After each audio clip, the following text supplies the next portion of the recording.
시청자 여러분 안녕하십니까? 1월 첫째 주 복지TV 전남방송 뉴스데스크 시작합니다.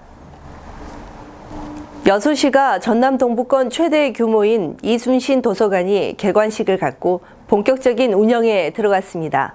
도서 위치를 점검하는 장서 점검 로봇 도입과 화면을 보며 거북선을 조종하는 시설도 마련됐다고 합니다. 이영춘 기자가 다녀왔습니다. 여수시 웅천지구의 4차 산업혁명 기술이 집약된 최신식 도서관인 이순신 도서관이 지난 27일 개관식을 갖고 문을 열었습니다.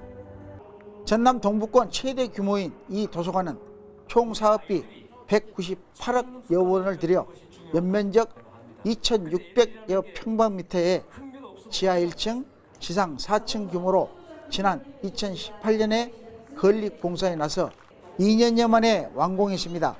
1층은 도서관과 난중일기가 전시돼 박물관의 기능을 합친 이순신 라키뷴이 마련되어 있고, 이곳에는 화면을 보며 거북선을 조정할 수 있어 눈길을 사로잡습니다. 2층은 3D 프린터를 경험할 수 있는 상상 창작소 등이, 3층과 4층은 평생학습실 등으로 채워져 있어 이순신 도서관이 4차 혁명기술이 집약된 도서관임을 실감할 수 있습니다. 특히 이순신 도서관은 차 안에서 도서를 반납할 수 있는 북 드라이브 스루와 보관도서의 위치 등을 점검하는 장서점검 로봇까지 도입한 첨단 시설로 전남 동부 지역의 새로운 도서 문화 공간으로 떠오르게 됐습니다. 복지TV 뉴스 이영춘입니다. 재단법인 순천시 인재육성장학회가 지난 23일 순천시 문화건강센터 다목적 홀에서 초, 중, 고 대학생 165명에게 장학증서를 수여하고 장학금을 전달했습니다. 순천시 인재육성장학회는 학업 성적과 소득 수준 등을 고려해 수혜자를 선발하고 성적 우수, 특기자, 다자녀, 학력신장, 사회봉사, 희망드림 부문으로 나눠 2019년도 순천시 인재육성 장학금 총 1억 8천만 원을 지급했습니다. 지난 2001년 설립된 재단법인 순천시 인재육성 장학회는 2026명에게 16억 3천만 원의 장학금을 지급했습니다. 순천시를 찾은 관광객이 1,000만 명을 넘어섰습니다. 순천시에서는 천만 댄스 퍼포먼스, 축하 불꽃 세레머니, 축하 공연 등 다양한 프로그램을 펼쳤다고 합니다. 이영춘 기자가 보도합니다. 순천시가 관광객 1,000만 명 시대를 맞이해 지난 26일 순천만 국가정원 잔디마당에서 순천 1,000만인을 껴안다라는 주제로 1,000만 관광객 돌파 기념행사를 성황리에 개최했습니다. 순천시는 지난 25일 크리스마스 날 밤 9시를 기해 순천을 찾아온 관광객 수가 1,002만여 명으로 공식 집계돼 관광객 1,000만 명 시대를 열어 기념 행사를 마련했습니다. 이 행사는 1,000명의 순천 시민과 함께하는 1,000만 댄스 퍼포먼스와 축하 불꽃 세레머니, 감사 떡 케이크 나눔과 축하 공연 등 다채로운 프로그램으로 1,000만 명 관광 시대를 자축했습니다. 특히 순천시는 1,000만 관광객 목표 달성을 위해 서울 청계광장에 상징 조형물을 설치하고 전국 250여 개 지자체 등을 방문하는 등 대대적인 관광객 유치 활동을 펼쳤습니다. 2019년 시 승격 70주년을 맞아 순천 방문의 해를 선포한 순천시의 새로운 관광 패러다임이 1,000만 관광객 시대를 열어가는 금자탑을 세우게 됐습니다. 복지TV 뉴스 이영춘입니다. 여수시 도성마을 인근 바다에 74메가와트 규모의 수상 태양광 발전시설 설치를 계획하고 있는 GS건설이 여수시와 도성마을과 245억 원 규모의 업무 협약을 체결했습니다.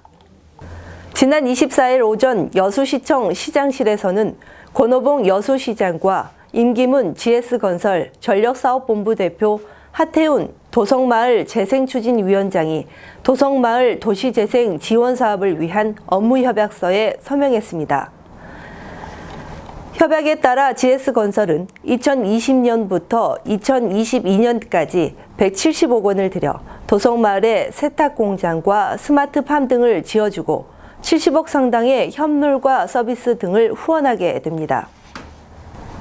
순천시와 순천시 지속가능발전협의회는 지난 24일 순천시청 대회의실에서 순천시 지속가능발전 목표 2030 지표 선포식을 열고 지속가능한 지역발전 기반 마련에 나섰습니다.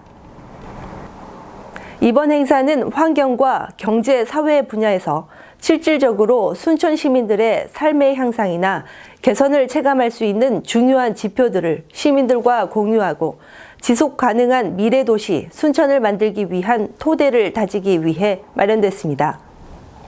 이날 선포식에서는 순천시 지속가능발전협의회의, 도시환경, 교육, 복지, 자치, 경제산업, 문화관광, 농업 등 7개 분과에서 설정한 순천시 지속가능 발전 목표를 허석시장에게 전달하는 퍼포먼스가 진행됐습니다.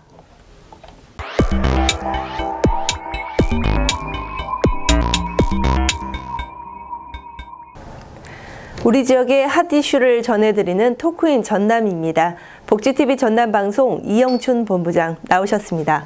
네, 안녕하십니까? 안녕하십니까? 포스코 전남관양제철소에서 지난 24일 발전 설비가 폭발해 5명이 다친 사고에 대해 경찰이 본격적인 조사에 들어간 가운데 현장 감시까지 이루어졌다죠? 네, 우리 지역에 또 안타까운 또 현장이 발생했습니다.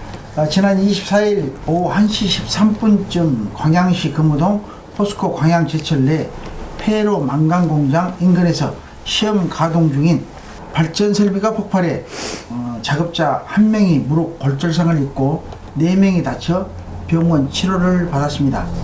이날 사고는 발전 설비에서 폐열 발전기 시험 테스트 중 펑하는 소리와 함께 폭발음이 발생했으며 강원 연기가 수십 미터 상공으로 치솟았습니다. 또 폭발로 떨어져 나간 직경 1m 상당의 부속품이 인근 이순신대교 위로 떨어지는 등 폭발 충격도 상당히 있었습니다. 이번 폭발 사고로 노동청과 소방청 등이 합동으로 현장 감식을 했다죠? 네, 그렇습니다. 노동청과 소방청은 폭발 사고 다음 날에 현장 감식을 했는데요. 사고가 난 발전 설비에서 공장 설비로부터 나온 열을 해소해 전기로 변환시키는 장치를 시험 운전하다 폭발한 것으로 추정하고 정밀 분석에 들어갔습니다.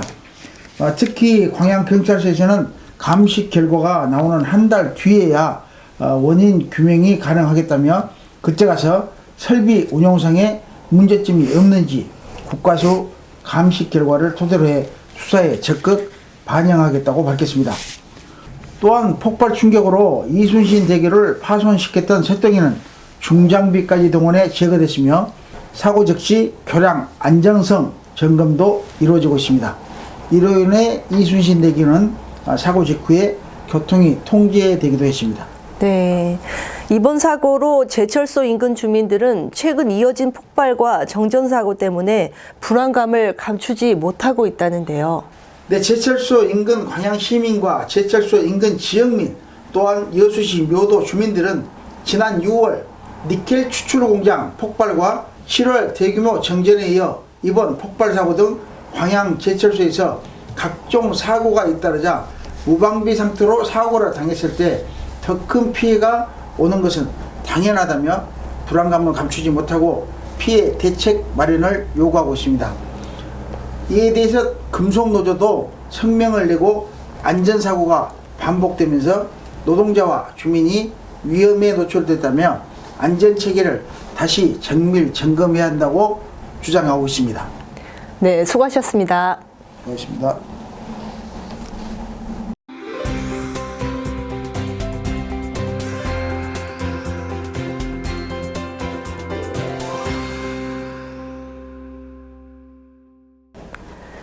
전라남도는 24일 완도김 5천만 원 상당의 1컨테이너를 처음으로 선적해 중국 온라인 시장 진출에 물꼬를 텄습니다. 이는 지난 9월 전라남도와 한도이서가 전남 우수 농수축산물의 중국 온라인 판매망 구축을 위한 판매 확대 업무 협약을 한 이후 110일 만입니다. 여수시가 458억 원을 들여 전남 권역 재활병원 건립 사업을 내년부터 오는 2022년까지 추진합니다. 전남대학교 국동 캠퍼스 부지에 지하 1층, 지상 5층, 150병동 규모로 지어지는 재활병원은 전남대학교가 30억 상당의 부지를 무상 제공했습니다.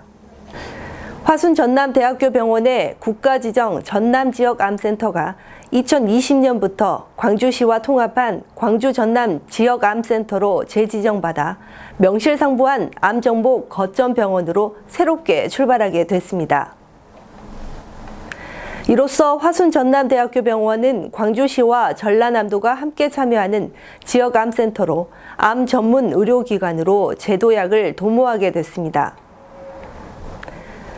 전라남도가 로컬푸드 판로 확대와 중소농의 농가소득 증대를 위해 지난 27일 수도권에 처음으로 전라남도 로컬푸드 직매장을 개장했습니다.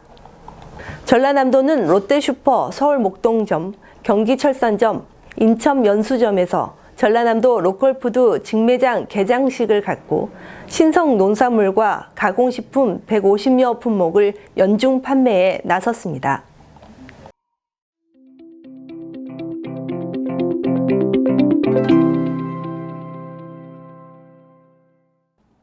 지난 12월 2일부터 캘리그라피 작품 활동을 하고 있는 정덕신 작가의 먹글씨야 놀자 전시회가 여수시립 돌산도서관 갤러리에서 열리고 있습니다.